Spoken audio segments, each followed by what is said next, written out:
በስመ አብ ወወልድ ወመንፈስ ቅዱስ አሐደ አምላክ አሜን።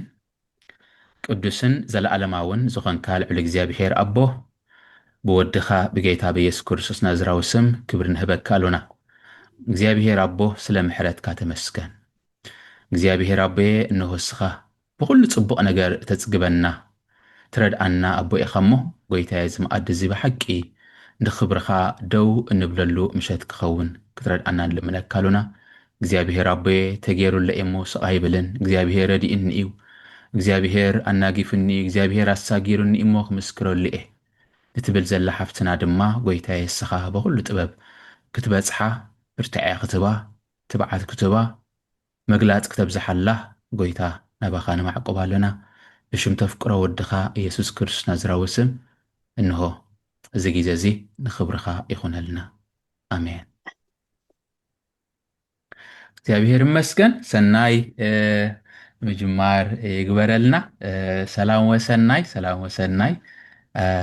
ብቴሌፎን እኳ ተራኺብና ኣለና ኢና ብድምፂ ንመጀመርያ ግዜ ገጽ ክዝርኢ ዘለኹ ብገጽ ድማ ሎማዓንቲ ንላለ ኣለና። ክብሪ ንኣምላኽ ይኹን። እግዚአብሔር ይመስገን። እስከ መደብና ንምጅማር ብስምኪ ጀሚርኪ ሌላ ግበረልና እስከ መኒኺ ካበይ ቦታ ኢኺ በይ ኢኺ ዘለኺ ኣካፍልና ምብኡ ክንጅምር ቅድሚ ናብቲ ምስክርነት ምሕላፍና። ሽን ለብተ እዚ ዘብቅዐኒ ኣምላኽ መጀመርያ ምስጋና ይኹን። እዚ ዝዓደንካና ንስኻ እውን ክብሪ ንዓኻ ይኹን። ኣነ ሳራ ለማ ይበሃል። ኣብ ዝተወለደት ኩሉ ዓድን ዝዓበየ ኩሉ ዓይጋ ከባቢየ ብዙሕ ቋንቋ ድፍረት የብለይን። ኢሮብየ ማለት ኢለየ ካልእ ይኩንኩን ኢሮብየ ካብኡ ሕዚ ዘለኹ ዓዲ ዓረብ ኣብ ስዑዲ ዓረብየ ዘለኹ መጀመርያ ኩለኩም ተኸታተልቲ ኣምላኽ ይባረክኩም። ብሓቂ በኣኹም ብሓቂ ብዙሕ ተኣምራትን ምትንሳእን ንረክብ ኣለና። ንሕና ምስጋና ቃላት ጥራሕ እዩ፣ ግን ኣምላኽ ይፈልጥ። ንስኻትኩም ዝተርእዮ ካብ ተርእዮስ ዘይተርእዮ ብዙሓት ይዓወት ኣሎ ኢለ ይገምት እኳን ካልእ ኣነ እውን ተቐይረ ኣለኹ ኢለ ብሓቂ ኣምላኽ ምስጋና ይኹን። ኣነ ምስክርነት ብዙሕ እንትን ንሰብ እኮ ብዙሕ ኣይኮነን ይኸውን፣ ንዓይ ግን ዓብዪ ዓወት ዝረኸብኩ ንእሽተይ ሓፃር ምስክርነት ሒዘ እየ ቀሪበ ዘለኹ። ዓይጋ ቀንዲ ቋንቋኹም እንታይ እዩ? እስከ ኣሉ ናብቲ ምስክርነት ኢሮብ ቋንቋ ኢሮብ ይበሃል ወላ እቲ ቋንቋ ባዕሉ? እዋ ኢሮብያ። ኦኬ ኦኬ። እስከ ብኢሮብ ሰላም በልና እስከኒ ከመይ ኣለኹም? ሰላም ንዓኹም ይኹን እስከ በልና ብኢሮብ ጌርኪ። ናጋይ ኪቲኒ ኣይናህ ኪቲኒ እንኮ ሓባራ ሰላም ኣተናውና ተስፋልዮ ኤላነና ነሊንኮ ሃይማኖት መራሕቲ ያኮይ ኣመንቲ ያኮይንኮ ሰላምታ ኮና ተስፋልዮ። ኣሜን ኣሜን ኣሜን። ሰሆ እዩ ሓቀይ ምሽ እወ ይመሳሰል እዩ፣ ሓደ ዓይነት ማለት ይመሳሰል። ኦኬ ኦኬ ኦኬ። ትግርኛ ዳኣበይ ክኢል ከየ ድኣኒ ትግርኛ ይዝረብ ዲብቲ ቦታ ኣብቲ ከባቢ የለን፣ ኣባናማ የለን። ኦኬ ኣበይ ዳ ክኢልክዮ? ብትምህርቲ ምክንያት ናብ ከተማ እናኸድኩም በይ ኦኬ ምንም የብልናን። ፅቡቅ ትዛረባ ፅቡቅ ትግርኛ ትዛረብ እየ። ወላ እውን እቲ ላሃጃኺ ድማ ናይ ብሓቂ ጥዑም። እግዚኣብሔር ይመስገን። ክብሪ ንኣምላኽ ይኹን። እስከ ሕራይ ናብቲ ናይ ምስክርነት ንሕለፍ። እግዚኣብሔር ይመስገን። ብሓቂ ኣብ ቅድሚ እግዚኣብሔር ዓብ ንእሽቶን ዘይኮነት ነገርቲ ብሓቂ እግዚኣብሔር ከም ዝረድኣካ ናይ እግዚኣብሔር ሓይሊ ምዃኑ ናይ እግዚኣብሔር ደገፍ ምዃኑ ክትግንዘብ ከለኻ ካብ ቅልፅምካ ካብ ናትካ ከምዘ ይኮነ ተረዲእካ ደው ክትብል ከለካ እሱ እቲ ምስክርነት እግዚኣብሔር ይመስገን ናብ ምስክርነት ንሕለፍ በሊ እቲ እግዚኣብሔር ኣብ ሂወትኪ ዝገበሮ ነገር ካብ መጀመርያ ዕልልና እግዚኣብሔር ይባረክ እሺ መጀመርያ 2019 ከባቢ ቃል ኪዳን ኣሲርና በዓል ሓዳር ካብ حيث إنه تندحر مالتيو نشتي زنحي حميمة حمام مكنيات كعانة أرئيسينا كبتي إيو نيرو بزوح مالت 3 عام زأكل أبصغاي محلاف قليلا يكونن جن إذي وانا خمستير زجب أني دلي أزلخو نجرجين كما إلكم تمحركو أبي بوتا كم زبصحكو مالتي مجمريا أنا كان زويلي جمروني خبيل أي كيلين نين إشتي إنا قددني مسكتكو معالتي مالت كم سب نورمال حميمتي نيرا ليتكين حبيدي عينت كوينة دارقا بزوح جنكتين بزوح سيكاين زنبركو جيزي نيرو أو بزوح جيزي حكمنا تملالسي بزوح حماميزة منين لو تايرخبكم كينينيا زلو نجر كله تتقيمه مالتي بزوح جين لو تايرخبكم كاب حكمنا لو تيمسانكو جيزي ما يجلوت تملالسي ما يجلوت كعاني بزوح جيزي أنا زخدكو بوتا حادة كليتي بوتا كيكونس بزوح بوتا وين كيدا إيه كينا ኣብቲ ከባቢኹም ዝርከብ ድዩ ትማይ ጨሎት أنا نروحو إلو أب عدوى خبابلو أبا بزوح بوتا إيه خيدة دحرجين حادة بوتا سي كابيز مساخي انتاي حمامكي قدومي جماركي يزاربيو تباهي لخيدة جين منم زفلتو سبا يرخبكم سوغيلة تحاسيبة تماليسة منم لو تايرخبكم كما جلوت فعنا لو تمسعنكو جزينا كاليكو مكير حاسبين نحلقو حلمي حليمي حلمي مس حلنكو كجدد نبوخ خيد حاسبة مالتي نبتون قلتي تسوق ورس ቅድሚና ውሲ ኣብ ሕክምና ክትመላለስ ከለኺ እቶም ሓካይ ምንታይ ይብልዎ ብዛዕባ እቲ ሕማምኪ ኣብ ርእስኽን ከብድኽን ምዃኑ ነጊርክና ይፈልጥዎ ዶ እቲ ምክንያት ወይ ከዓኒ እዚ እቲ ሕማምኪ ኢሎም ነጊሮም ኹዶኒ ሕማም ናይ ከብዲ ቱቦ ነገር እዩ ቱቦ መተሓላለፊ ተዓፅዩሎ ተባሂለ ሕክምና ብዙሕ ቦታ ጥራሕ ሓደ ቦታ መድሓኒት ወዲኤ ካልእቲ ቦታ ከምኡ እናበልኩ ብዙሕ ተመላሊሰ እናተቀያየረ ማለት ሲ ዶክተር ሓደ ቦታ ሓደ ነገር ሓደ ቦታ ሓደ ነገር ምስ ተባሂሉኒ በቃ እዙይ ናተይ ጥቕሚ ይብሉን ገንዘብ መወድእ እምበር ኢለ ተቐዳድመ ተስፋ ቆሪፀ ገዲፈ ድሓር ናብታ ጠንቃሊት ክኸይድ ወሲነ እናሓለኹስ ሓሊመ ምስ ሓለንኩ ማለት ሕልሚ ከምዚ እዩ ለክብለካ ኣይክእልን ግን ሓሊመ ናብኡ ከይደ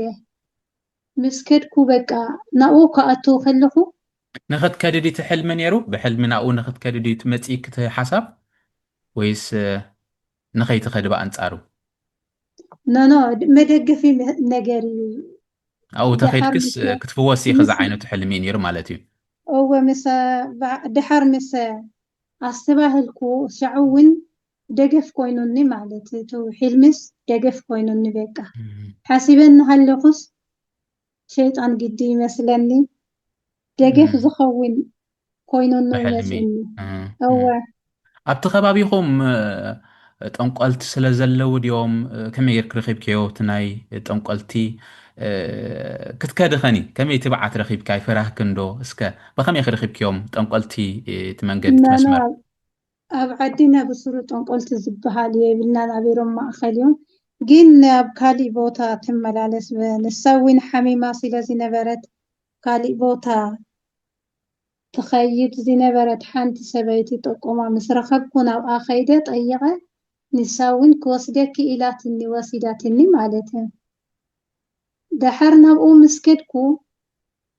ብጭንቀት እምበር ኣሚነ እውን እንታ ሕልሚ ተመሪሐ እምበይ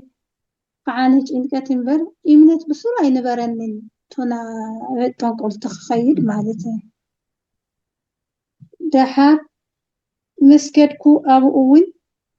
تا ጠንቋሊት ኣይተቐበለትን ብስሩሲ ገፀውን ከፊታ ኣይተቐበለትን ንዓይ ማለት እዩ ኣብኡ ከማይ ሓሚማ ፀኒሓትኒ ሓንቲ ሕምምቲ ከዓነ ተቐዳዲማ ምሳይ ተባኢሳ ማለት እዩ ኣነ ከዓነ ከመይ ዝበለ ገዛ ኣትዩ ኢለ ጭንቀት ብሓቂ ተጨነቐ ካብኡ ቀጥታ ወፅየ ስለምንታይ ግን ዘይሓገዘትኪ እንታይ እያ ትብለኪ እታ ጠንቋሊት ምስ ከድክያ ብኸመይ እያ ተባኢሳትኪ እቲ ምክንያት እንታይ ነይሩ ኣብኡ ፀኒሓታ ሓንቲ ሕምምቲ ማለት እያ ሕምምቲ ከማይ ዝመሰለት ሕምምቲ ነይራ ብዘይ ምክንያት በቃ ፀሪፋትኒ ኣፈራሪሓትኒ ካብኡ ንድሓር ኣነ ከዓነ እዚ ንኣተይ ጥቕሚ ኣለይ ይመስለኒን ካሊእ ሕመም ተሸኪመ ክኸይድ ኢለ ኣብ ልበይ ከምኡታት ሓሲበ ወፅየ ከዓነታ ምልክት ዝሃበትኒ ሰበይቲ ምስ ደወልኩ ከምዚ ከምዚ ትኸዲ ካልአይቲ ጠንቋሊት ኣላ ኢላትኒ ናብኡ ምስ ከድኩ ንሳ ከዓነ ምንም ናተይ ሕመም ምክንያት ኣይነገረትኒ ጥራሕ ዝኸፊል ከፊለ ካብዚ ከባቢ መፅኢኻ ኣለኺ ጥራሕ ኢላትኒ እምበይ ካብኡ ኸይደ እታ ዝሃበትኒ መድሓኒት ሓደ ክታብ ኢልና ዝሰቲ ጥራሕ ሂባትኒ ክታብ ሰብ ከይርአኪ ኢላትኒ እታ ክታብሲ ሰብ ክርኢ የብሉን ኢላትኒ ኣብ ዝኣስር ማለት እዩ ኣብ ክሳድ ድሓር ከምኡ ኢለ ኸይደ ገዛ ምስ በፃሕኩ ጭንቀት ገዲዱኒ ናብኡ ምስ ኣተይኩ ብሓቂ ዝገደደ ሕማም ተሸኪመ ተመሊሰ ድሓር በርቲዕካ ካብቲ ዝነበርክዮ ንላዕሊ ኮይኑ ማለት እዩ ላዕሊ ኮይኑኒ በቃ ኩሉ ነገር ፀልሙትኒ ድሓር ብጭንቀት ከዓነ ዝገደደ ሓጢኣት ገይረ ግን ኣባት ነፍሰይ ነጊረዮ ንሱ ክታብ ኣብ ክሳደይ ኣሲረና ሃለኹ ቅዱስ ቁርባን ተቐቢለ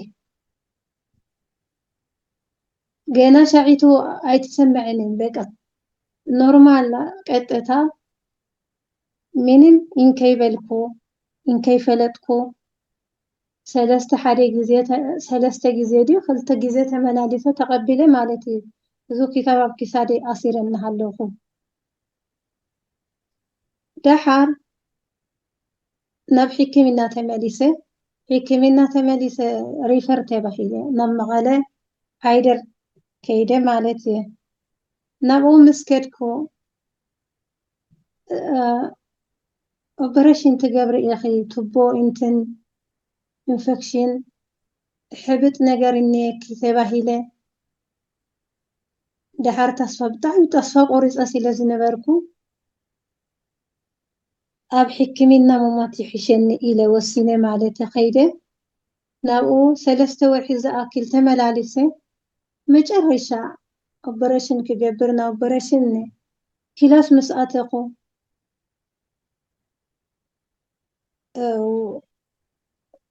እንድዒ ከመይ ከም ዝኾነ እዚ ናትኪ ሕማም ኣይኮነን እንደገና ትመርመሪ እኒአኪ ተባሂለ እንደገና ተመርሚረ ምንም ሕማም ዝበሃል የብል ተባሂለ ሻዒቱ ነፊሑ በቃ ግዛዕ ኮይነ ዝነበርኩ ጥዒት መሲለ እዚ ናይ ኣምላኽ እምበር ናይ ሰብ ወይ ናይ ሕክምና ወይ ናይ ጠንቋሎ ኣይኮነን ኢለ በቃ ናብ ኣምላኽ ክገድፍ ኣለኒ ኢለ ብጣዕሚ ጭንቀት ገዲዱኒ ናብ ገዛ ተመሊሰ ገዛ ምስ ተመለስኩ ቀትሪ ምስ ሰብ በቃ ሰብ መሲለ ደሊለ ይነብር ነይረ ለይቲ ግን ጸልማት ሕመም ይናገደደ መብራት እናሃለወስ መብራት እውን በቃ ንዓይ መብራት ኣይነበረንን ካብ ሲጋ ሕማምሲ ሕሊና ሕማም በዚሑኒ ነይረ ብጣዕሚ ተጨናነቐ ማለት እዩ ደሓር በቃ ካብዙይሲ ንባዕለይ ተሳቀየ ንሰብ ክሳቀየ ኣይኮንኩን ኢለ ከምኡ ኢለ እናሃለኹ ግን ቅም ነይሩኒ ብጣዕሚ ማለት ምስ ሓወኹ ቀሊል ኮይኑ ተሰሚዑኒ እምበር ኣብ ሕማም እናሃለኹ ቀሊል እናሃለየ ከቢድ ገይረ ሓሲበ ነይረ በቃ ዋላ እንተ ረኺበ ክቐትል እናበልኩ በቃ ብሓቂ ሕማቕ ቅም ሒዘ ነይረ ምስ ሰብ ማለት ድዩ ንዑ ዋላ ክትቀትልዮ ዝተሓስብ ነርኪ ክሳብ ክንድኡ ነይሩኪ እወ ብጣዕሚ ኣቢለ ነይረ ማለት ሕማቕ ናይ መንፈሳዊ ነገር ብስሩ ካባይ ረሒቁ ነይሩ ሕማቕ ቅም ሒዘ ስለ ዝነበርኩ ቅድሚ ጸላእተይ ኣነ ከምዙ ኢለ ክነብር ኣይግብአንን ክመውት ኣለኒ ኢለ ወሲነ ማለት እዩ ቅድሚ ጸላእተይሲ ኣይሞት ኣይሰብ ኮይነስ ከመይ ኢለ ክነብር ንሶም ክሕግሱ እንዳእኹን ቀሊል ሓሳብ ምስ ሓወኹ ግን እዚ ኣስተማቂረ ሻዒቱ ጸልማት እየ ነይረ ብሕሊናን ብሲጋን ኩሉ ሲቃ እየ ነይረ ደሓር በዓል ሓዳረይ ካሊእ ቦታ ከይዱ እናሃለወስ ይሕሸኒ ንሱ እናሃለወ ኣይመቸንን ኢለ ክመውት ወሲነ እዚ ወሲነ እናሃለኹስ ለይቲ ሕልሚ ሓሊመ ሓንቲ ቆልዓ ሒዛ ዘላ ቀያሕ ሰበይቲ ቀስቂሳትኒ ወዮ ናይ ጠንቋልቲ ሓሲበ እናሃለኹስ ሕማቕ ሕልሚ ናብ ሕማቕ ዝመርሕ ሕልሚ ስለ ዝኾነ እሱ እውን ከምኡ ክኸውን እየ በቃ ሕልሚ ዝበሃል ክሰምዕ ኣይደልን ኢለ ከይዘክር ተገላቢጠ ደቂሰ ካልአይቲ ግዜ መፅያ ቀዳም በቃ ከም መጀመርያ ኮይና ቀስቂሳትኒ እዚ ስንታይ ፈተና ኢለ እንደገና ሱቕ ኢለ ግን ፍርሒ ኣትዩኒ ካልአይቲ ግዜ ፈሪሒ ማለት ሳልሰይቲ ግዜ መፅያ ቀስቂሳትኒ ተስኢላትኒ በቃ ከም ሰብ ኮይና ሰሒባ እያ ተስኢላትኒ ክተሲ እናሓስብኩስ እንታይ ኢላትኒ ጽባሕ ትሞቲ ኢኺ እሞ ክትገብር ዘለኺ ክትገብር እኒአኪ ኢላትኒ ካብኡ ቢሪለ ተሲእስ ቁሉሕ ምስ በልኩ ምንም ዘየለ ዘይሓሰብኩ ድንጋጽ ደንግጸ ዝኾነ ነገር ወሪሱኒ በቃ ብረሃስ ማይ ኮይነ ኩሉ ሰውነተይ ማይ ኮይነ ሞት ክትሞት ተሓስበለኺ ኢላ ድያ ገሲጻትክ ማለት ድዩ ኖ ከምኡ ኣይበለትኒ ወዮ ኣነ በቃ ክመውት ኢለ ወሲነ ኣለኹ ንሳ ግን ተሲ እሞ ጽባሕ ትሞቲ ኢኺ ተዳለዊ ክትገብር ዘለኺ ግበሪ ኢላትኒ ትገብርዮ ዘለክ ግበሪ ሕራይ እወ ደሓር ብጣዕሚ ማይ ኮይነ ካሊ መንፈስ ወሪሱኒ ተሲአ ሽምዓ ወሊዐ ንእሽተይ ግዜ ጸሎት ገይረ ማለት እየ ኪዳነ ምህረት ኣብ ልዕለይ تساقيلا نيراس نابوت أمي تطيرح نبعت خوينة دحار كم أم سابلكو ويو حاسبة زينبركو كل نجار عدالية نيرك مويتيلة نسو كله أفرارسة نبصالة وجن خوينة فرحي أتيوني صباح سواي كأتالن إليه إنتاي كجبرالن ويوك مويتيلة وسنن هاللي خص حدث فرحي أتيوني كم حرني يم معلت يمسلني دحر سلسته معلت زأكل سواي أتي صنغيره رابعيتي معلتي كأت سنبت نيرو ناي بيت خريستيان مفتح زلو سبي يفلت نيرة بعلي مريم نيرو نابو خيدة حادث جمعة بيرو ورقة حيزة خيدة نابو مالتي أو نيقو هو جمي رسك عمشت بيني كاب قداسيني دحر بيني أو وعيدة دحر أو مسمس أخو أو قدمي قدس قربان تنبركي خلنا هاللو زخونة نجار تسمعني بك إنتاي كجبر اللني إلى وسنة لمنه ኢየሱስ ኣብ ቅድሚ ኢኻ ዘለኻ ክጠፊን ከለኹ ሱቕ ኣይትበለኒን ኢኻ እሞ ክገብር ዘለኒ ንገረኒ ብዝኾነ ሕሹክታ ተዛረበኒ ምስ በልኩ እንታይ መፂኡኒ ብመንፈስ ማለት እዩ ቂም ዘለኒን ኣብ ካብ ጠንቆልቲ ሒዘ መፅአ ኣሲረ 3 መዓልቲ 2 መዓልቲ ቅዱስ ቁርባን ዝተቀበልኩ ነገር ብጣዕሚ ከቢዱኒ ሻዒቱ ካብኡ ኢለ እናበኸይኹ እናፀለይኹ ዝ መንፈስ መፂኡኒ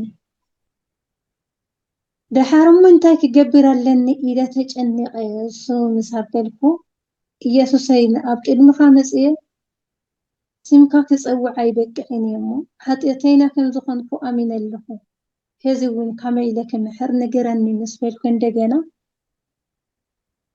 ይቕረ ተባሃህሉ ዝብል መንፈስ መፂኡኒ ግን ንጉሆ ወሊዐ ዘለኹ ሽምዓ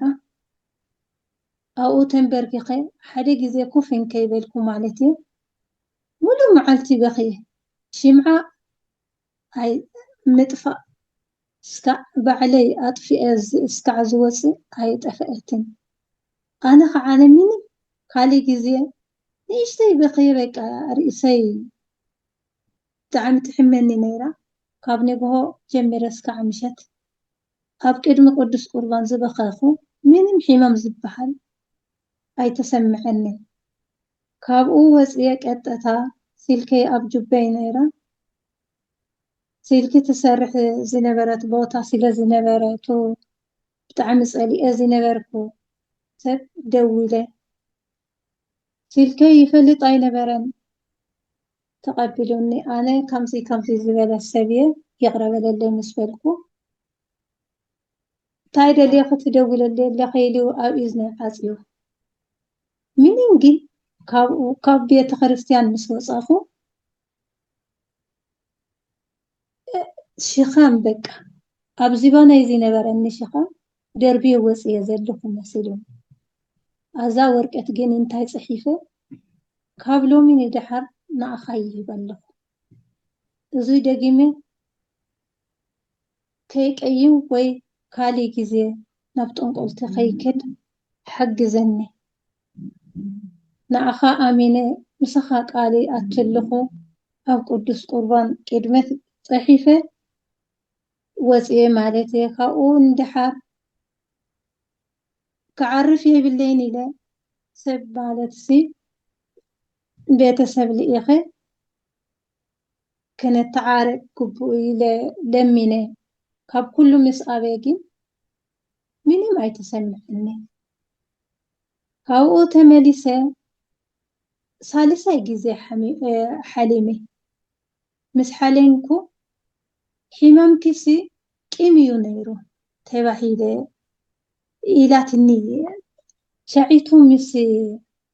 ቆልዓ ይኮነትን መፅያትኒ ቀይሕ ሰበይቲ ጽብቕቲ ሕማምክስ ቂምዩ ነይሩ ተሓዊ ከለኺ ኢላትኒ ካብኡ ንድሓር ሩፍ ኢለ በቃ እዚ ሕልሚ ናተይ ሕማም እዩ ናይ ናተይ ሕማም ፈውሲ እዩ ኢለ በቃ ኣሚነ ካብኡ ንድሓር ርእሰይ ብጣዕሚ ሓውየ ማለት እዩ ከብደይ ግን ቅስ እናበለ ሒሹኒ እምበር ሻዑ ንሳዑ ኣይሓወይኹን ካብኡ ንድሓር ሕዚስ ሒሹኒ ምስ በልኩ በዓላ ሓዳረይ ማለት ሰብኣየ ካብ ምንታይ ሓውየኽ ምስ በለኒ ምእማን ኣብዩኒ በቃ ንዓይ ትሸውደኒ ኢልኪ ዲኺ ምስ በለኒ ኣይኮነን በቃ ኣብ ቅድሚ ቅዱስ ቁርባንሲ ካብዙይ ነገር ምስ ገበርኩ ካብኡ ንድሓር ለውጢ ረኺበለኹ እሞ ብሓደ ኸድና ኣነ ዝገበርኩ በይነይ ስለዘይኮንኩ ሓጥየ ብሓደ ኸድና ክንዛረብ ኣለና ካሂን ኢልና ብሓደ ኸድና ብሕማም ምክንያት ብዙሕ በደልና ኣምላኽ በድልና ኢልና ካብኡ ንድሓር ናብ ስደት ወሲና ንሱ ግን ሓሲቡ ነይሩ ኣነ ሓሚመና ኣለኹስ ካመይ ኢለ ክኸይድ ኢሉ እምበር ሓሲቡ ነይሩ ናብ ስደት ድሓር ኣነ ከዓ ነዚ ክንዲ ዘይንቋዕ ኢለ እምበር ምሳኻ ክኸይድ ኢለ ብሓደ ተሲእና ተሰናጊና ናብ ስደት ቅድሚ ሕላፍ ክሲ ናብ ቤተክርስትያን ናብ ቅዱስ ቁርባን ሽምዓን ፒሮን ወረቐትን ሒዝክ እውን ከም ዝኸድኪ ተዛሪብኪ ኣብኡ ኣብቲ ወረቐት ናይ ጣዕሳ እቲ ኩሉ ዝገበርክዮ ጌጋታት ኣብ ጠንቋልቲ ከድኪ ክንስኽ ናይ ጠንቋልቲ ሒዝካ ከለኺ ዝተቐበልክዮ ናቱ ጣዕሳ ድሕሪ ሕጂ ከዓ ናብኡ ከይትምለሲ ፅሒፍኪ ወረቐት እንታይ ጌርክዮም ዝፀሓፍክዮ እቲ ወረቐት تا ወረቀት ፅሒፈ ኣብኡ መውፀርያ ሙሉእ ኣብ ቅድሚ ቅዱስ ቁርባን መውፀርያ ሙሉእ ገይረ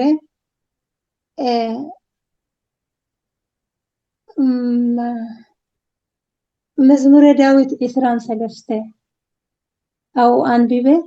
ካብኡ ንድሓር ጠቕሊለ በቃ ፈርሻ እንታይ ይበሃል ኣብ ቅዱስ ታቦት ፊት ፈርሻ ምሻሎ እንታይ ሰናን ከይኮነሲ ዓባይ እንታይ ምንፃፍ ነይሩ ኣብኡ ፅሕፍ ኣቢለ ኣብኡ ገዲፈ انت صحبت سابت من صافي خديف كيا زخنا اي قاتل كيا ولا قال جبر كيا او قديف كيا من ما يجبركم كقاتل حسيبه كين فريحه بطعمي او وتفضل قديفه جين سب زري انا املاخ طرح زي بلمبر ترجم زلو سب ان بيبو ترجم زلو ايكونن طرح انتين ناي سب سيم اي نبران راح أملخ أب قدمخ يقدف اللقو كم دلايكا جبر إلي أو قدفه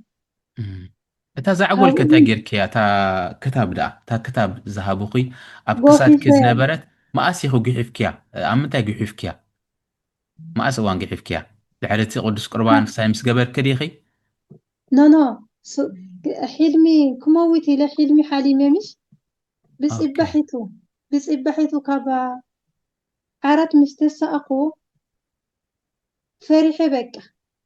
قطتا مريم يا إلى شعو نشعو هوتي تغيرني عندها تنقال تسوي مريم إلى بطعمي فريحة شعو نشعو فستا الأصيرة قحيفة مالته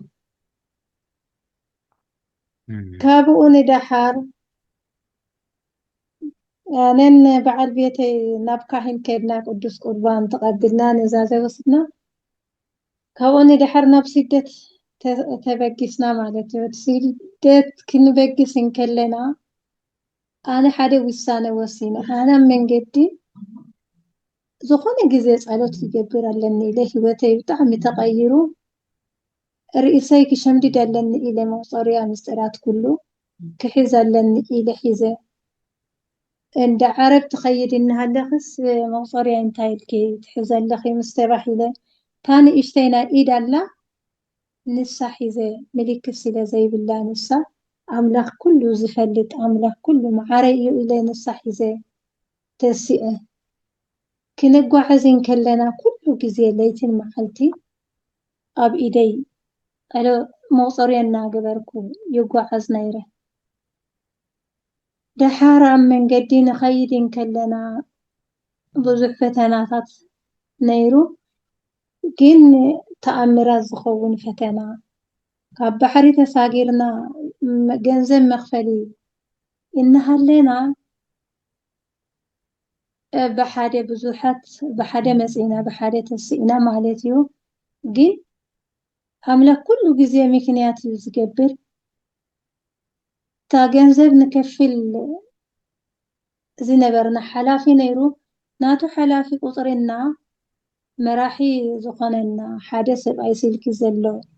تلكا ورقة صحيفهم هبومنا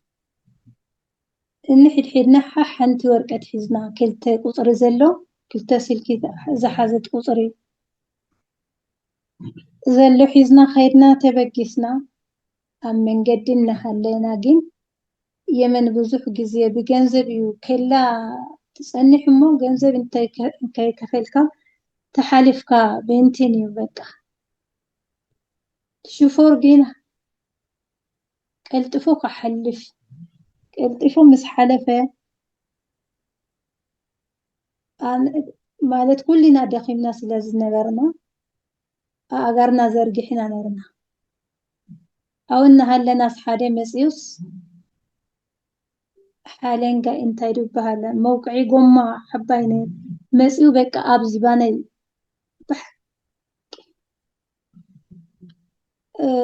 ከም ሓይሉ ገይሩ ወቂዑኒ እንስኸሲ በይንኺ ሒዝኪ ዘለኺ بايتاس سب كاميلكي سبابي كوف كبيلكي أخي مسولني نسو كامو عبيلو وقعني أغاري سب سيبه كوف مسبلكو تا أنا كوفي لازينة بركو بوتا كوفي لحنتي مالتي مسايزة مسات كاب كلا حلف مسبلنا ويو شفرو جنزبين كيكفى لحالفو كازنا دويبال بقى بملئتا أبانا توكيسو تا أنا زينبركو كوفي دا زينبرت النسا توقعا سلسته تيت مالت أوا عالبا أجين هوات الله زيدحان يا شاعيتو جين كابو نبحك منا وسيدوم يمثلني نحنا جين تبتنا كلنا بحاجة زنبرنا كلنا تبتنا أنا زي فلتصب زلوبوتا طرح مراحنا تو سلكي حيزو زنبرة أبانا تبتنا مسانا قدمنا سلسته محلت زأكل بإجرنا خدنا مقبي يلن قلا يلن كابوني دحار ويانا بزحو حامي سلا زنبرك وبزح قلبت هاي نبرني ميدان خدنا دحان نيرة نيشتا اكبت مس بصحنا أبو دخيمة أو كدكي من كلخو أو ريساس أنيحاتنا دينجز أبحكي دحر كم أو حلف مسبلنا بقى دخيمة أنا دخيمة حما وين برتعني بقى رئيسي بتعمي حميمة أبو مصدقانكو انتهى حسيبة سبك أجوخي حاجة جزيرني زفلتو سب السلا زي نبرني من كيبلهم حالفهم مالتي أنا انتهى حسيبة ني حديثي مويتا زبيل ملئفتي زبس حدا زي بلو إلى ني ولادي تيطرح ني أدي حسب شعيتو دحار سب كله مس حالفه بحق ناي مريم نجر كحسبين كلكو بمسجانا نبعت اللي ما نو نبعت إيه ما أو سب كله سرري لو بين تعرفن هل يخو مريم ترى اللي هوتي تأمتني إلى لك ناتكيس أبالي يكون اللي إلى أبيدي زنبرني مغصريا أو صيح فحر ربي له حمد بالته مسك حنكو حوي حدث حيلي ورثني كابو بقى حمد نجيفه تسئه انتي كجبر لن إلى أقامشتي ونيرو نبس إرجع وريده مريم آمنة كلمني إلى بقى عند عرب حج كل يمن بيني خي خزل لك حج ومال دي بيني بقى سبنا بيت قريفهم كلهم الزهرة كيدهم أو مس بعد بيت كم أستفعل عليكم مالتي بحسابي تبقيسكم نيركم أخذ توكسي مسكونة مسكونة توكسي مسكونة كلنا تبتاتنا إيش يوم دحر تسفى سلا زي بالكي أم قريفهم خيدهم مالتهم بتصوتكي هو تمساخ زبويا يو بقى وديك أكو من تني أين برنين إيش دحر ويا بيدي زنبرني موصريا بطعمي موصريا قليلا يكون بحقي تأمرات بزح جزء يا غيرتني دحر بقى غيره فحر ربي له مسكحنكو حوية مالته حويس حدث حيلي بك نيستي رهاس زمسل أبقى أي وسيو كن كبوني دحر تسئه مستسأخو تاك جبر لني إلى بماريان غير إذا مقصر يحيزه وسنس إرجع كوفي دخل من إلى تيميت جي ثلاثة معالتي وي مقبي أي رخبنا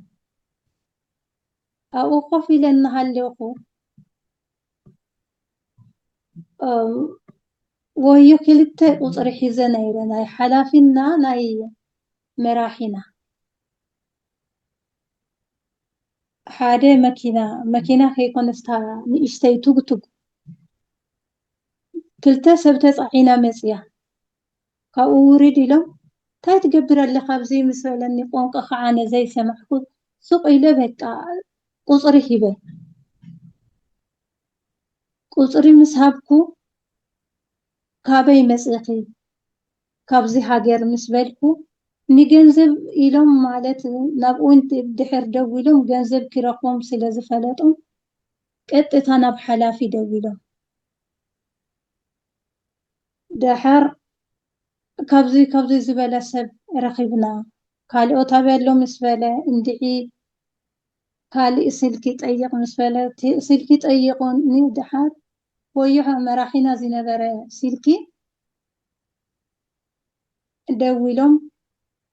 كاباي حالفهم جين نساتهم شفاتو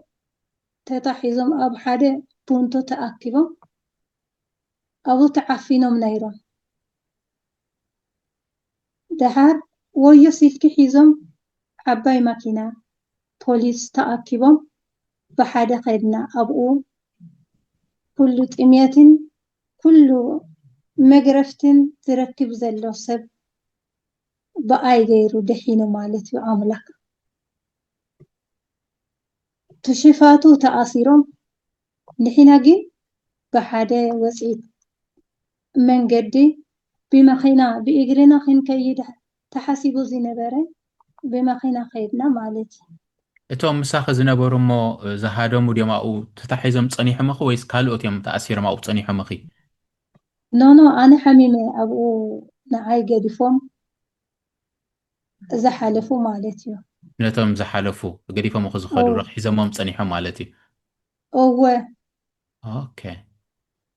دحر كبو مس حلفنا حدا بوتا مساجرين كاب سعودي كاب يمنين كاب سعودي نمفلا ليالا أبو تراقبنا كل تبتاتنا زنبرنا أبو تتآكاكبنا أبو ندحر أوالد بحادي أودات بحادي يوم أودات بحادي نخدين كلنا ناب سعودي مسآتنا نئشتي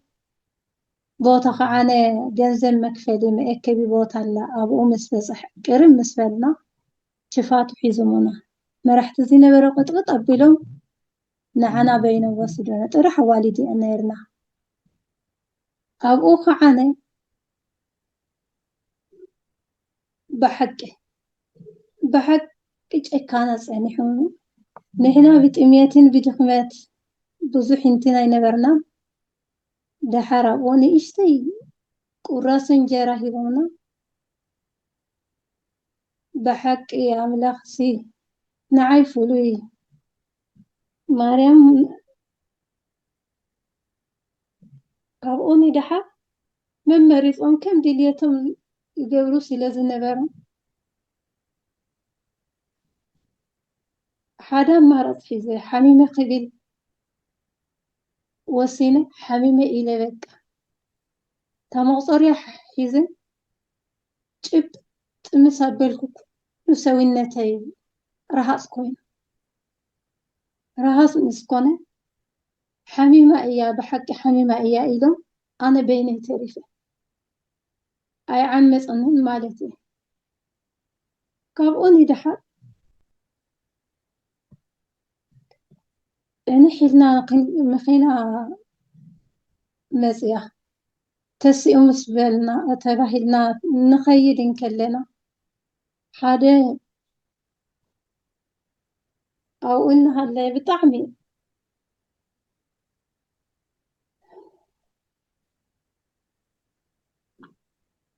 مم. بطعمي زيت أمس إن حدا ودي نيرو مسايك عنه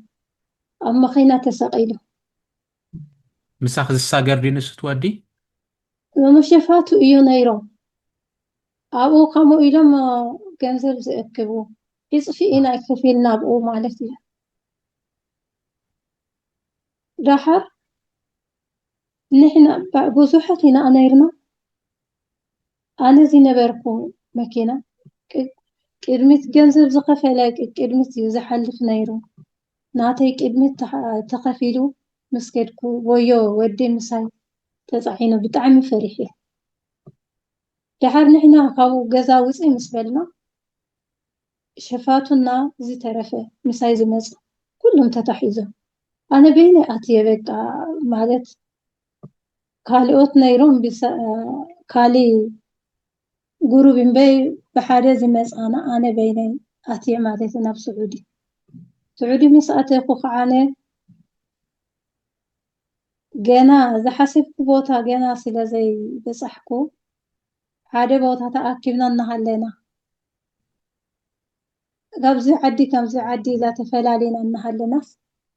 نعي كتاتلني نيرو أنا زبلكو بوتا إيلو مساي حاجة بيننا تعرفنا أنا تزفرح ودي حاجة تعرفنا أب حاجة بوتا مالت تفلينا مساخي كخو مسلا دليدي لك تسخط بليان دابل مساخ تريف زلو هو تزفرحني ودسي مساي تعرفه وسوق أنك أي خيل من قد يفلت دحر أو بحاجة تعرفنا إنها لناس معالت بعد مريم نيرو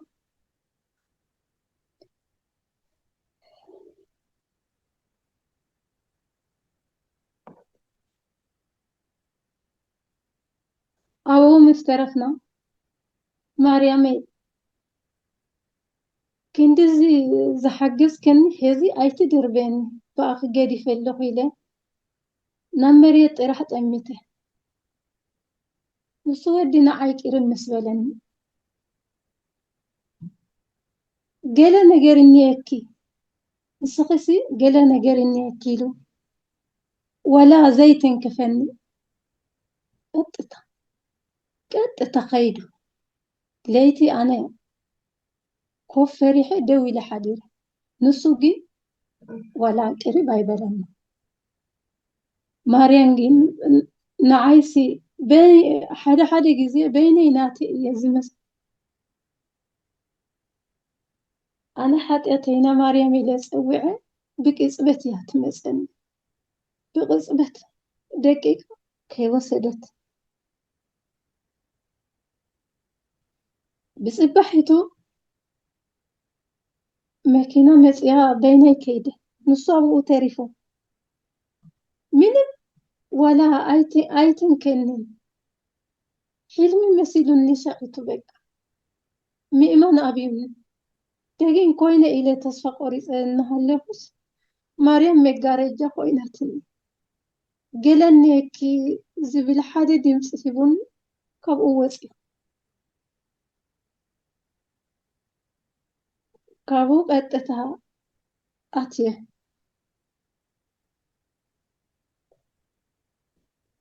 خانة نبا سرح مسأتيخو فلسيتا قريبا نيرا كسأوي مالني إلى بك كسأوي مالني مسبلكو بسرح الدعار مالتي منم زبلع نجر نايصوم نجر أي نبرني زي حسب بصرو تدلي خاص بعلو يزد عليك كاملة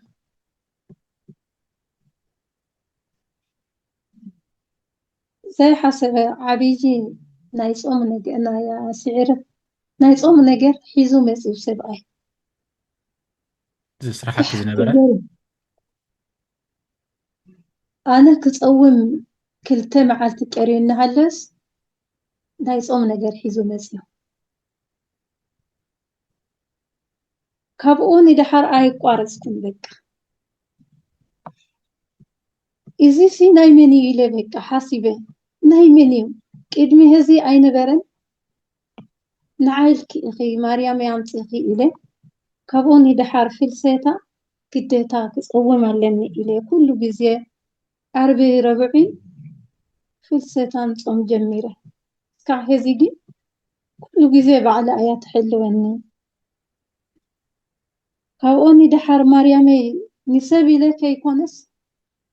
ንዓኺ ኢለ ሰብ ክዘኪር ኣለኒ ኢለ ምፅዋት ሓሲበ ምፅዋት ኣብ ባንኪ ቤት ምስ ኣበልኩ ምንም ደቂቀን ከይወሰደ ኣብ ባንኪ ቤት ኣነ ዝሰደድኩ ገንዘብ ኣይወስኸ ኣይቀነሰ ቀጥታ ኣብ ኢደይ ኣትዩ እቲ ዝሰደድክዮ ንሰብ ዝሃብክዮ ሲ ብተዛዋሪ ካልእ ሰብ ሂቡክ ማለት ዲ እወ ስራሕኪስ ፅቡቅ እዩ ኢላ ብዘይ ምክንያት መፅያትኒ ሂባትኒ ማርያም ኢለ ታዝሃበኒ ሰብ ክመስግን ኣይከኣልኩን ንብዓት ሰዒሩኒ ታይለ እየ ንብዓት ሰዒሩኒ ማርያም ሓስበ ንሳ እያ በቃ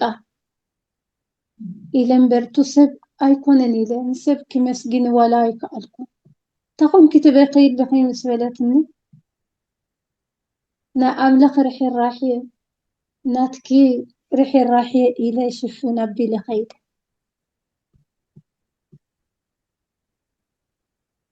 ድሓር ካብኡ ምስ በላትኒ ጸሎት ክወስኽ ኣለኒ ጸሎትሲ ፍሉይ ግዜ ፍሉይ ቅዱስ ክሕዝ ኣለኒ ኢለ ቅዱስ አንጦንዮስ ሒዘ ቅዱስ አንጦንዮስ ምስ ሓዝኩ ኩሉ ነገር ዝመፀ ንስኻ ትኸልክለኒ ምስኻ ቃል ይኣቱ ኣለኹ ትሕግዘኒ ከም ዝኾንካ ኣሚነ ኣለኹ ኢለ እንዳዓረም ማለት እየ ከዓነ እስላመይቲ ኢለ እናነበርኩ ካብ ሎሚ እስካዕ ንዓመታ ከይቋረፅኩ ኣብዚ ቦታ ሰሉስ መቁፀርያ ክገብር እየ ተንበርኪከ ኢለ ጀሚረ ዓብይ ተኣምር ኣርኢን ሓደ መዓልቲ أذكركم حدا معلتي سبوين أي مسألة كل جزء سلس أنا زوسنكو ساعات سبي هلو دقة يخيد ويدقس عمت كم حدا ساعات كوينو حالف ኣብቲ ናይ ጸሎት ግዜ ክዝርብሽ ዝኾነ ነገርስ ኣይህልወክን ማለት እዩ ፀታ مني ይኾነልኪ ኦኬ ዋው ካብኡን دحر እንደገና ምጽዋት ሓሲበ ምጽዋት ምስ ሃብኩ ኣብ ሊብያ ዝነበረት ቆልዓ ንእሽተይ ምጽዋት ምስ ሃብኩ ካልኣይ ግዜ ማለት እዩ ባንኪ ቤት ቁፅሪ ሒዘ ገንዘብ ኣብ ባንኪ ቤት እቱ ምስ በለ ከዓነ ሰበይቲ ፀዊዓትኒ ንዕሞ ኣጋይሽ ክመፁ እዮም ንዒላትኒ ናብኡ ምስ ከድኩ ካብ ኢደ ኣውፅኣ ኣቢላ ናይ ወርቂ ፈራንታ ኣብ ኢደይ ኣንቢራትኒ ኩሉ ግዜ ግን ከምዚ ህያብ ክኸውን ወይ ኪዳነ ምህረት ወይ ባዕለ ማርያም ነይሩ ብሓቂ ዝገርም ነገር ኮይኑኒ እቲ ንድኻ ዝርሕርሓሉ ንእግዚኣብሔር ንኣምላኽ ድማ የለቅሖ እንዲ ዝብል ትቓለቲ ዘገርም ብሓቂ ንኻልእ ነቲ ጽጉም ኢልኪ ብርግጽ ሓሊኪ ይኮነን ግን ምጽዋት ክገብር ኣለኒ ኢልኪ ክትረድእ ከለኺ ልክዕ ከዓ በቲ ከዓኒ ዘይተጸብኽዮ ንዕኡ ዝሽፍን ይወሃበኪ ናይ ብሓቂ ዘገርም እሺ ከምኡ ኢለ ከዓነ ናባ እንትን ክሓልፍን ከለኹ ካብ ገዛ ናብ ገዛ ክሓልፍን ከለኹ ስራሕ 2 ዓመት ተባሂለ ኣብ ሓደ ገዛ ስራሕ ወድየ ስራሕ ኣይነበረንን ተወፂኺ ማለት ፖሊስ ኣሎ ብዙሕ እንትን ስለ ዘሎ ብዙሕ ፍርሒ ስለ ዝነበረኒ ጥራሕ ዕለት ባዕለ ማርያም እንተፀንሐ ባዕለ እያ ተኣልሽለይ ኢለ በቃ ንኣኣ እምነት ኣውድቐ ናበይ ክትኸዲ ምስ በለት እታ በዓል ገዛ ኣምላኽ ይፈልጥ ኢለ በቃ ምስ ኣምላኸሲ ንስኸ እውን ትወስን እምነኪ ንሕና ክንገይሽ ኢና ናበይ ክትኸዲ ኢላትኒ እሽካዑ ጥራሕ ኣጽንሐኒ እምበር ሻዕቱስ ሻዑ ክርእየ ምስ በልኩ ንሳ ዝበለትኒ ጽባሕ ትኸዲ ኢኺ ምስ በለትኒ ለይቲ ዝነበርኩ ዝሓሸ ስራሕ ባዕለ ማርያም መዓልቲ ማለት ተጸዊዐ ኸይደ ማርያመይ ጥራሕ ንኣኸ ዝጸውዕ ዘመቸኒ ጥራሕ ይኹንለይ እምበር ስራሕ ከቢድኒ ኣይብልን ኢለ በቃ ቃላት እየ ምስኣ ዝመቸ ግዜ ኮይኑ እዚ ዝብል ዘለኹ እንታይ ኢለ እየ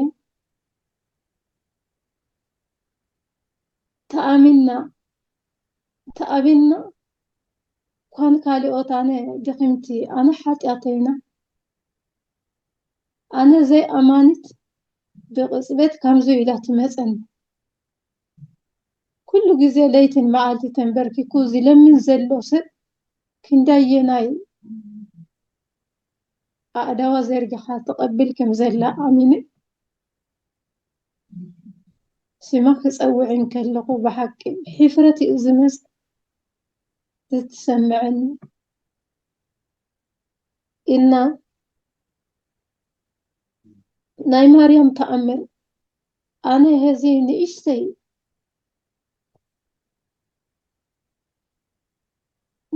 እየ ዝዛረብ ዘለኹ ዘይተዛረብኩ ብዙሕ ኣለኒ ግን ናይ ማርያም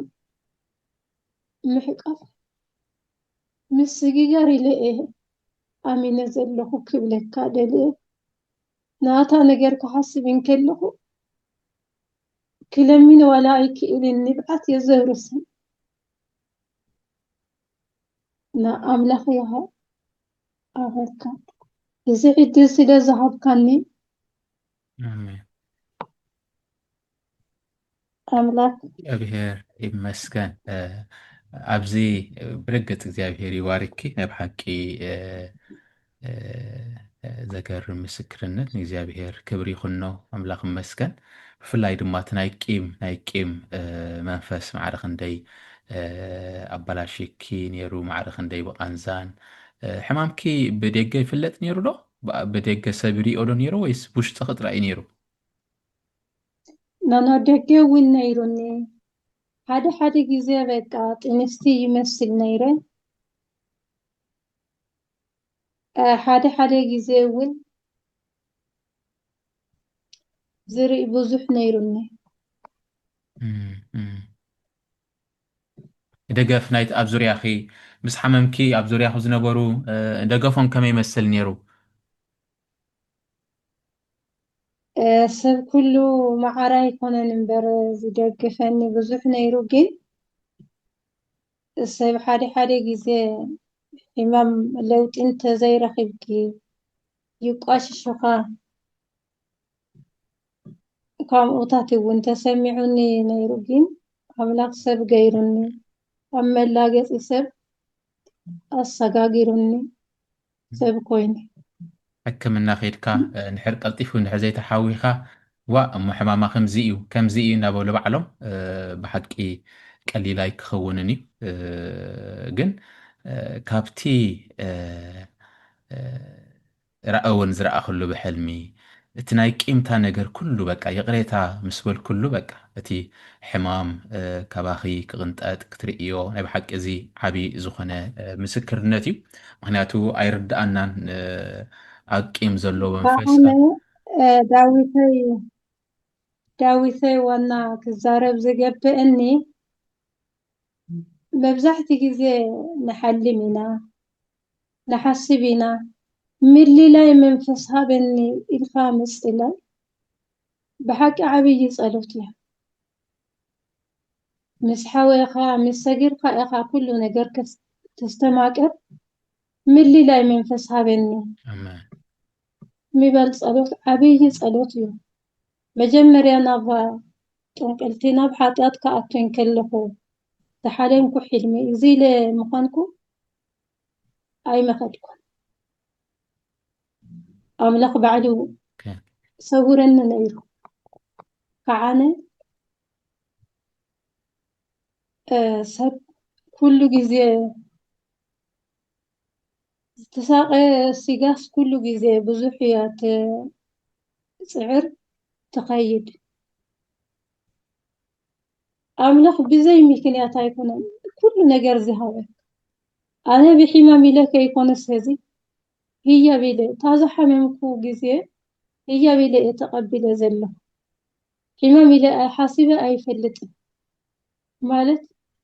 ብዙሕ ግዜ ነይረ እየ ቤተ ክርስቲያን ይመላለስ ነይረ ፅቡቕ ነገር ይገብር ኣለኹ እናበልኩ ነይረ ግን ካብ ሕማም ንድሓር ካብ ሕልሚ ንድሓር ዝረኸብኩ ህይወት ካልእ እዩ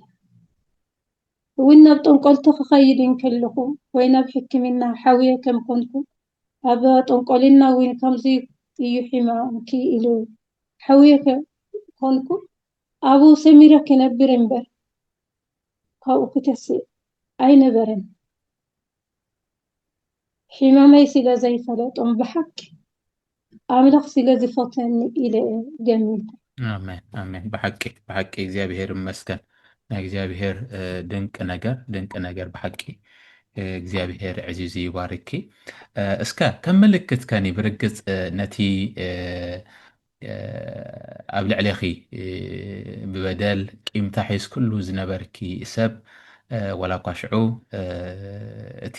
ንዑ ይቕረ ክትብልሉ ኣብኡ ምዃኑ እቲ ሕማምኪ ተገሊጹልኪ ብሓቂ ንዑ ይቕሬታ ምስ በልኪ ወላ እኳ ኣይቀበሉ ይቕሬታኸ ግን በቃ ገለ ነፀወር እቲ ሕማም እቲ ተቐንጢጡ ካብ ሰውነትኪ ትኽበድ ክኸይድ እውን ተፈሊጡኪ እዩ ምስ ከድኪ ኸኒ ንብዙሓት ሰባት ፅጉማት ርኢኺ ምፅዋት እስከ በቃ ክሳብ ዝረድኣኒ ዝደገፈትኒ ኣደይ ክብል እንዳበልኪ ምፅዋት ዘኪርክዮ ትፈልጡ ዶኒ እስከ ተሓቀኛ ጣዓሳ ካብኡ እንዲ ዝምርከስ ብሓቂ ነቲ ፀልኢ ዝነበረስ ናብ ፍቅሪ ንሕተለዊጡ ብኸምኡ ሓሳባት ሓሲብክዮ ትፈልጡ ዶኒ ገለ ኣብኡ ኮንኪ ኣብ ዝሓሸ ቦታ ኣለኸ ሕጂ ብርግፅ ካብቲ ኣብኡ ዘለዎ ይብል ማለት እዩ ካልእ ትረፍ ሰሪሕካ ገንዘብ ትሕዘሉ ክኸውን እዩ ደጊፍክዮ ትፈልጡ ዶ ረኺብክዮ ትፈልጡ ዶ እንደገና ኣምላኽ ይመስገን ክረስዕ ዘይግብአኒ ረስዐ ስለ ዝነበርኩ ስለ ዘኻኸርካኒ ኣምላኽ ይባረካ መጀመርያ ምፅዋት ከይኮነስ ንኣምላኽ ኢለ ንኡ ከይኮነስ ንኣምላኽ ኢለ መጀመርያ ዘኪረ ግን ሽመይ ከይተልዕሉ ኢለ ማለት እሲ ንኣምላኽ ኢለ እምበር ንኡ ኢለ ስለ ዘይኮንኩ ኢለ ዘኪረ ክብለካ ደሊአ ሽመይ እንተልዒሎም ግን ክቐብል ስለ ዘይነበረ ምቕባል ምእንቲ ኸይኣብዮ ስመይ ከይትነግሩ ኢልክስ ዘኪርኬ እኽነት ሰብቲ ማለት እዩ ዋው እግዚአብሔር ይመስገን እግዚአብሔር ይመስገን ክብሪ ንኣምላኽ ይኹን ብሓቂ ተሓቀኛ ዝኾነ ጣዓሳ ምልክቱ ንሱ እዩ ንዑ ክዝክር እንከለኻ ትሓስቦ ከለኻ ብፍቕሪ ክትሓስቦ እንከለኻ እቲ ሓቀኛ ጣዓሳ ዝበሃል ተሓቀኛ ምምሳል ምምላስ ዝበሃል እቲ ቂምታ ከዓኒ ብሓቂ መዓር ክንደይ ሕማም ከም ዝነበረሲ ይረኣየካ እዚ ነገር እዚ ንሱ ምስ ፈረሰ ምክንያቱ ክሳብ ክንዱ በዲሉካ በዳሊኻ እዩ እናበለ ድማ ብርእስኻ ረቢሹካ ቂምታ ሒዝካሉ ዝነበርካ በቃ ሕጉዘ ስከይልካ ክድግፎ ከለኻ በቃ መዓር ክንደይ እቲ ሓቀኛ ዝኾነ ኣብ ሂወትካ ድማ ፀገም ኮይኑ ዝነበረ ነገር ከም ዝፈረሰ ናይ ኣምላኽ ከም ዝነበረ እውን ሓደ ምልክት እዩ እቲ ነገርቲ ማለት እዩ ማለት ኮንካ ካብ ውሽጢ ከም ዝነበረ እቲ ናይ የቕሬታ መንፈስ እቲ ናይ ጣዓሳ መንፈስ መግለፂኡ ንሱ እዩ እሞ ብሓቂ እዚ ዓብ ዝኾነ ምስክርነት ልዕሊ ማንም ንብዙሕ ዓመታት እኳ ደኣ ሂወቱ ክትሕልፍ እዮ ክትቀትል እዮ ቅድም ንዑ ክትቀትል እዮም ወላ ሓርሲ ክትመቲ ክሳብ ሂወቱ እውን እንዳሓሰብኪ ኣብ ቂምታ ዝነበርኪ ብሓቂ ናይ እግዚኣብሄር ነገር ዘገርም ነገር እዩ ዓብ ምስክርነት እዚ ድማ እዩ እግዚኣብሄር ዕዚዙ ይባርኪ ክብሪ ንኣምላኽ ይኹን ዋው እግዚኣብሄር ይመስገን እግዚኣብሄር ይመስገን ሳራ ሓፍተይ ኣዝየ ተባሪኸ ኣዝየ ተሃኒፀ ክብሪ ንኣምላኽ ይኹን ይቐኒለይ ዳዊተይ እዚ ደርገፍገፍ ቋንቋ ዘይክእል ድፍረት እውን ኣይብለይን ሎም መዓልቲ መጀመርያ ኣፍ ከፊተ ይዛረብ ኣለኹ ግን ብዙሕ ግዜ ክመስኪር ወይ ክዛረብ ናይ መንፈሳዊ ሰብ ክዛረብ ይሓስብ ሓፊረ ይገድፍ ነይሩ ሕዚ ግን ነብይ ሕዝቅኤል ይመስለኒ ኣብ ዓፃፂምተይ ኣትዮ ከመይ ደሱቅ ክብል ኮይኑኒ በቃ ከመይ ደሱቅ ክብል ለይትን መዓልቲ ንሳ ኮይኑኒ በቃ ሕመም ኮይኑኒ ማርያመይ ሓደ መዓልቲ ኣብ ከፊተ ተዛሃብካኒ ኩሉ እኮ እንተዘይክኢለ ሓውየ ክብለኪ ግቡእ ኢለ ወሲነ እምበርኪ ኢላ ይኮንኩን እና ባዕልኻ ኣስተኻኺልካ ከም ዘቕረብካኒ ብሓቂ ኣምላኽ ንዓኻ ታትገብር ዘለኻ ኣገልግሎት ኣምላኽ ተቐበለልካ ኣሜን ምስጋና ንኣምላኽ ንዓኻ ይኹን ይቐኒለይ ዳዊተይ ንእግዚኣብሄር ይኹን እግዚኣብሄር ዕዚዙ ይባርኪ ብሓቂ ዓብዪ ምስክርነት ኢኺ መስኪር ክልና ናይ ቂም ከመይ ዝበለ ሕማም ከም ዝኾነ ካብኡ እውን ዋላ እውን እቲ ኣብ ናይ ሳህራ ኣብቲ ናይ ስግሮ ዶብ ኣብቲ ኣፃምእ ዘጓነፈኪ ነገር ብኡ እንደ መፅአ በዚ ናይ ሊብያ መፅአ ኣብቲ ህሞት እቲ ሓመድ እንድዩ ሕጂ ክትወፅእ ንሕሪ ፀጊምዋ ውረዱ ይብሉና ንወርድ እሞ ድፍኡ ኣብሉና ደፊእና ምስ ወፃናያ ሓኒኑ ገዲፉና እዩ ዝኸይድ በቃ ኣርክቡ ኢና ንበሃል ሽዑ ደኺምና ክንስና በቃ ንጎይ ሽዑ እሱ ናብቲ ጎልጎል ስለዝወፃእ ክንፅበየና ሓያል እዩ ዝዝውር ጎይ ይብሉና ደኺምና ኢና ዘለና ምክንያቱ ኣብኡ ተሪፍካ እንታይ ኢኻ ክትከውን ሰብ የብለ ኦም የለ ማዕርኽ እንደይ ከቢድ እዩ ማዕርኽ እንደይ ከቢድ እዩ ስለዚ ዘለካ ሓቦ ካበይ መፅእ መጉያይ ከማና ይርዳእካኒ በቃ ዘብዘብ ኢኻ ትብል ነው ስለዚ ኣብዚ ህሞት እዚ እሞ ከዓ ጓሊኺ በይነ ክተሪፍኪ ኣብ ዝነበር ኩሉ በቃ ካብኡ ብእምነት ዝገበርክዮ ነገር ነው እቲ መቁፀርያ ሒዝኪ ፀሊኽ በቃ ዝሲ በቃ ከም ፀበል ይኹነለይስከ በቃ ኢልክ ዝገበርክዮ ማዕርኽ እንደይ ሓይሊ ረኺብኪ ኣብቲ ኣይ ኣኺልዋ እያ እዚኣ ተስፋ የብላን ኣብ ዝተባሃለ ነገርኪ ሓይሊ ረኺብኪ ብሓቂ እቲ ዝኾነ ነገር ዓብይ ተኣምር እውን እዚ ቀሊል ነገር ኣይኮነን ብሓቂ እግዚኣብሔር ስለ ኩሉ ነገር ዝኸበረን ዝተመስገነን ይኹን ሳራ ሓፍትና እግዚኣብሔር ዕዚዚ ይባርኪ ሎማዓንቲ ተገይሩለ እሞ በቃ ከምስክር እየ ብምባል ንበረኸት ኮንክና ኢኽ እግዚኣብሔር ይመስገን ክብሪ ንኣምላኽ ይኹን ኣብ መጀመርያ እንድዒት ትግርኛይ ከዓ ክሳይ ከይከውን ኢልከ ስክፍታኺ ዝተዛረብክዮ ይዝክሮ ግን ብሓቂ እግዚኣብሔር ይመስገን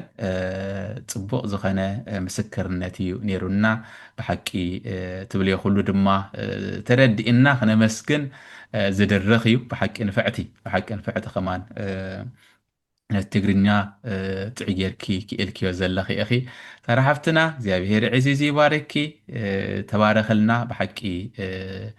ንእግዚኣብሔር ስለኺ የመስግኖ ኣብቲ ትገብርዮ ኣብቲ መደባት ካብ ኩሉ ድማ መጎስ ኣምላኽ መመሊሱ ክበዝሓልኪ እግዚኣብሔር ይመስገን በዚ ድማ ንብዙሓት ምፅናዕ ከም ትኾነ ድማ ፈልጥ እየ ምክንያቱ ኣብ ቂም ዝነግስ ሰይጣን እዩ ኣብ ቂም ዝድረር ሰይጣን እዩ ኣብ ቂም ዝጉብዝ ሰይጣን እዩ ስለዚ ብኡ ድማ ብዙሓት ነፍሳት ተኣሲረን ዘለዋ ማእሰርቲ ምዃኑ እዚ ቂምታ ናይ ቂምታ መንፈሲ ናይ ስጋ ሕማም ዝመስል እውን የምፃልካ ምዃኑ ይኣስረካ ምዃኑ በቃ ዕውት ከይትኸውን ከይትወፅእ ብኩሉ ነገርካ በቃ ከም ሓደ ሕሙም ብቓንዛ ጥራይ ግዳይ ክትከውን ኣብኡ ጥራይ ከዓ ሓሚመ እንዴ ርእሰይ እንዳሓመን እንዳበልካ በቃ ብሕክምና ጥራይ እናተመላለስካ ብኡ ክትናበር ዝገብር ዓይነት ምዃኑ እዩ ሓደ ካብቲ ምስክርነት በዚ ሰይጣን ብብዙሕ እዩ ዝዓይ ዘሎ ብቕምታ ነዛ ሰብ ዲኣ ይትዘክረለይ ከይትዝክሮ ነዚ ሰብ እንዳበልካ ዝኽየድ ኣዝዩ ኣዝዩ ኣዝዩ ኣዝዩ ብዙሕ እዩ ኣዝዩ ብዙሕ እዩ እታ ካብ ጎይታ ዝተቐበልናዮ ድማ ነቶም ፀላእትኹም እውን በቃ ፀላእየይ ንትብሎ ሰብስ ኣፍቅሮ ንዑ ነቲ ሰዓመካ ተስዒምካ ያዳ እሞ እንታይ ረብሓ ኣለካ እዩ ዝብል ረብሓ የብለና ኡ ሶም ፈሪሳውያን ንገብርዎ እዮም እቶም ኣብዚ ምድሪ እዚ እንከለዉ ዓስቦም ወሲዶም እዮም ዝብልዎ ቃል እግዚኣብሔር እሶም ዝገብርዎ ነገር እዩ ስለዚ ነቲ ዝፀፍዓካ ኣፍቅሮ ነቲ ስለኻ ሕማቕ ዝገበረ ዝበደለካ ስምካ ዘባላሽው ንዑ ኣፍቅሮ እዩ ዝብል ትእዛዝ እግዚኣብሔር እሞኒ ግን ነዚ ነገር እዚ ኣወንዝፍ ኣቢሉ ሰይጣን ነዚ ሽፍን ኣቢሉልና በቃ ንእሽተይ ነገር ጌርና እውን ንሪኦ ኢና ማዕርኽ እንደይ ዓብይ ምዃኑ ሎማዓንቲ እግዚኣብሔር ነዚ ነገር እዚ ክምህረና እውን ፈትየ ኣሎ ስለዚ ኣብ ቅድሚ እግዚኣብሔር ንእግዚኣብሔር ኢልካ በቃ እግዚኣብሔር እዩ ዝጉሂ ብኡ ዝመፀ ድማ ንስኻ ድማ በቃ ነፍስኻ ኢኻ ትቐትል ነፍስኻ ኢኻ ትሕመቕ ማለት እዩ ስለዚ ንእግዚኣብሔር ይኽበረሉ ንእግዚኣብሔር ኢልካ ትንኣስ ትዕበ የቕሬታ ክትብል እንከለኻ እቲ ፈውሲ ሽዑ እዩ ይጅምር እታ ምስክና ኣዝያ ደስ ኢላትኒ በቃ ናብ ቤተ ክርስቲያን ሽምዓኣን ሒዛ ወረቐታ ፒሮን ወረቐትን ሒዛ በቃ ሽዑ ናይ ጣዓሳ ወረቐት እያ ፅሒፋ ኣብዝና ሃገርና ናይ ጣዓሳ ወረቐት ፃሕፉ ዝበሃሎ ናይ ጣዓሳ ወረቐት እዩ በቃ ተመሊሳ በቃ እዚ ከም ዝገበርኩ ሰበ በቃ ሕጂ ግን ናብኡ ክምለስ ኣይደልን እየ ጎይታ ምሕረት ግበረለይ ኢላ ፅሒፋ ኣብኡ ክትገድፈሉ ማለታ ኮይኑ ዝገበረቶ ነገርሲ እሞ ከዓ ድሕሪኡ ከዓ ቴሌፎን ደው ኢላ ንዕኡ የቕሬታ ግበረለይ ብርግፅ ኣይምተቐበለን ነይረ ትብል ፀኒሓ ቴሌፎነይ ስለዘይነበሮ ስለዘይፈለጣ ግን ተቐቢልዋ ድሕሪኡ ግን በቃ ኣይ ሰንታይ ትድውለይ ኢላ ዓፂኒ ግን ስለዝበልክዎ ሽዑስ በቃ ተቐንጢጡለይ ፆርሲ እወ ዓብ ምስክርነት እዩ ስለዚ እዚ ተኣምራት እዚ ይኹነልና ኣሕዋተይ ብዝተፈላለየ ምክንያት ይኹን ንሓውና ክንፀልእ ምክንያት ዝበሃል የብልና ናብ ቅድሚ ኣምላኽ ምክንያት የብልና ንሓውና ክንፀልእ ምክንያት የብልና ኣብ ቅድሚ እቲ ስለ ሓጢኣትና ክብል ስለ መርገምና ክብል ስለ ኣበሳና ክብል ዝተኸትከተ ዝተጨፍጨፈ መልክዕ ዘይብሉ ዝመሰለ ጡፍ ዝበልሉ ሽንካር ዝወግእዎ ከም ሓደ ዝተሓርደ ገንሸል ዝመሰለ ኣብ ክንዳና ዝተሓርደ በጃ ዝኾነ ኣብ ቅድሚኡ ሲ ምክንያት ዝበሃል የብልናን ንኻልእ ክሳይ ክንከውን እሞ ካብዚ ምንጋፍ ይኹነልና እግዚኣብሔር ሎሚ ከናግፈና ድፈትዩ እዚ ምስክርነት እዚ ኣብ እዘይን ኣብ እዝነይን ኣብ እዝንኹምን ክበፅሕ ገይሩሎ ስለዚ ኣይሕለፈና ኣሕዋተይ ኣይሕለፈና ሸለላይ ንበሎ ትጾርቲ ይራገፈልና ቅንዕ ኢልና እግዚኣብሔር ክብሪ ንህበሉ ክኾነልና ክብሪ እግዚኣብሔር ንሪእሉ ምእንቲ ክኾነልና ቅድሚኡ ዝነበረሲ በቃ ናይ ምልላይ ከም ዘይነበረ ነገራት ድሕሪኡን ካብኡ ይነውስ በቃ ምስ ጸለኹ ማለት ኣይኮይነሲ በቃ ገለ ነገር ይርኢ ይኽሞ ገለ ነገር ይርኢ ትሸፈነካ ነገር ምስ ተቐንጥዐት ጾርቲ ምስ ተኣለየ እቲ ድምፂ ናይ እግዚኣብሔር ከይትሰምዕ ሕሾኽታ ናይ እግዚኣብሔር ከይትሰምዕ ጸሎትካ ክምለስ ከሎ ከይትሪኦ ከይትሰምዖ ነዚ ነገር እዚ ዝጋርድ ነገር ቀንጥጥ ምስ ኣበልካ እሱ ምስ ተቐንጠጥ ካብ ሰውነትካ ስለዚ እግዚኣብሔር ይዛረባ ኣሎ ነዚ ነገር እዚ ልቢ ንበል ክብለኩም ይፈቱ ደጊመ ስለኺ ንእግዚኣብሔር የመስግኖ እግዚኣብሔር ዕዚዙ ይባርክ ኣብ ኩሉ እትገብርዮ ድማ ናይ እግዚኣብሔር መጎስ መመሊሱ ይብዛሓልኪ መመሊስኪ ድማ ናብ በረኽቲ ውፅኢ ሳራ ሓፍተይ እግዚኣብሔር መስክን እግዚኣብሔር ኣመስኪና ስለዚ ዝፀንሐና ምስክርነት መደብና ክነዓፁ ማለትና ኮይንና ብሓቂ ክምስገን ዘለዎ ጎይታ እዩ እግዚኣብሔር መስገን ካብቲ ናይ ጸልማት ህይወት ዝመንዝዕ ካብቲ ናይ ጥንቁልና ጎደና ዝኣለየ ዘውፅአ ዝተፈላለየ ናይ ድግምቲ ናይ ሰይጣን ኣሰራርሓ ካብ ህይወት ዝቆረፀ ካብ ናይ ቂም መንፈስ ዝመንዝዐ ጎይታ ነቶም ዝበደሉና ክነፍቅር ዝረድአ ጎይታ ተመስገን ንበሎ እግዚአብሔር አቦ ተመስገን ንመስክነካ አሉና እግዚአብሔር አቦዬ እንሆ ብህይወት ንሓፍትና ክትምህረና ክተስተኻኽለና ስለዝፈተኻ አቦ ተመስገን የቋንቋና ተመስገን ብላለና እግዚአብሔር አቦ ትንዓኻ ባህ ዘይብል ተአቅድሚኻ ሕርሚ ዝኾነ ነገር ብሓቂ ኣብዚ አቅድሜና ዘሎ ሓድሽ ዓመት ምሳና ምእንቲ ኸይሳገር ኣቐዲምና ክንቆርጾ ዘለና ኣቐዲምና ክንጉሕፎ ዘለና ነገር ስለ ዝገለጽካልና ነመስግነካ አሉና ተመስገን ጎይታ ተመስገን ጎይታ ሕዋተይ በሰዓት እዚ ነዛ ቪድዮ ሰምዕ ዘለኹ ዝተፋለየ መንገዲ ምኽንያት ናብ ጥንቁልና ዝኸድኩም ሰባት ሕጂ በዛ ሰዓት እዚኣ ብንስሓ ክትመለሱ ካብኡ ዝተቐበልናዮ ነገር እንተሎ ወላ ግዜ ይንዋሕ ካብ ቤትና ካብ ህይወትና ክንድርብዮ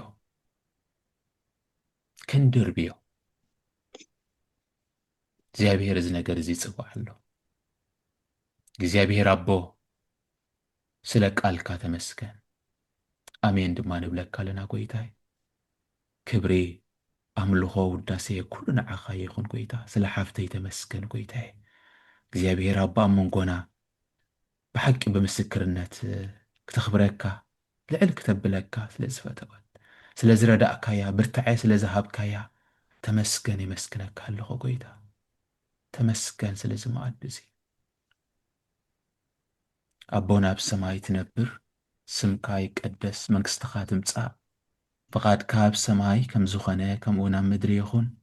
مقبع لتنا لما عبنا زبدلنا كاحدة قلنا نحنا وين زبدلنا رخم قلنا فتنا يتوتنا كل واحد حننا كمان من قستين حيدين كبرين نزل على مناتك يمو آمين سلامنا أخو مريم تقاز ملأكي እግዚአብሔር مساقيو إن كابانستي استباريكي إخينا يكرسغ فريسكا استبارخيو وقدست مريم أديم داخل من النانا هاتيان سيقاها الهلتا فارخي أغلبي كل ديك سبات عمبرين حجين نجيزي موتنا آمين سبحات نآبن والدن منفس قدس سنيخون تنتخم سنبري حج خعان واترو نزل عالم آمين بسم آم ووالد ومنفس قدس أحد أملاك آمين እግዚአብሔር ይመስገን።